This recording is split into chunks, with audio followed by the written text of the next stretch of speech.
Africa Finance. Sub-Saharan Africa is projected to grow at 3.6%.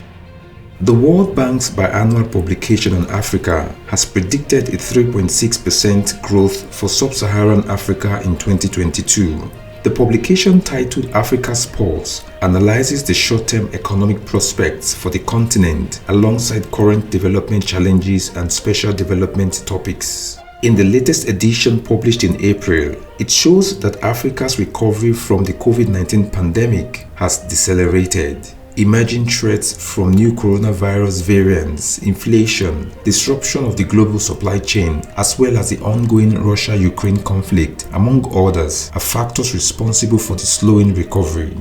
Economic growth in Sub-Saharan Africa is projected to decline from 4% to 3.6% in 2022 and 3.9% in 2023. The short-term outlook reflects the current challenges that the region faces as national debts rise to unsustainable levels and the global economy slows down. Sub-Saharan Africa may be strongly affected.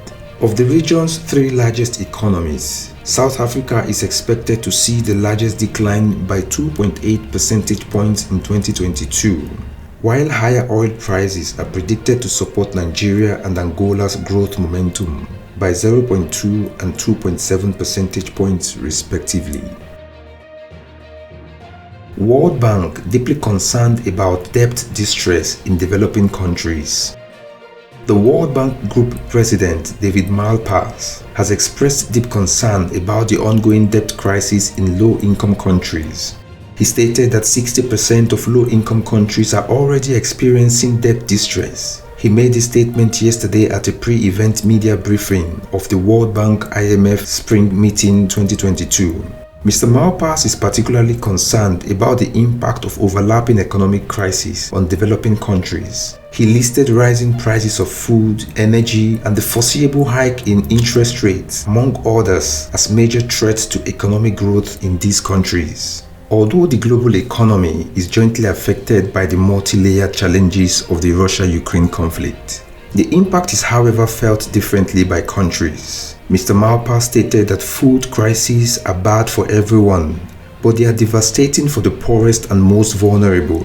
There are two reasons. First, the world's poorest countries tend to be food importing countries. Second, food accounts for at least half of the total expenditure in household budgets in low-income countries, so it hits them hardest. He further highlighted steps that could help low-income countries reduce inflation and combat their high debt level to avoid distress. He stated that these countries should arouse confidence by reassuring the markets of increasing supply while adopting policies that would foster currency stability and bring down inflation.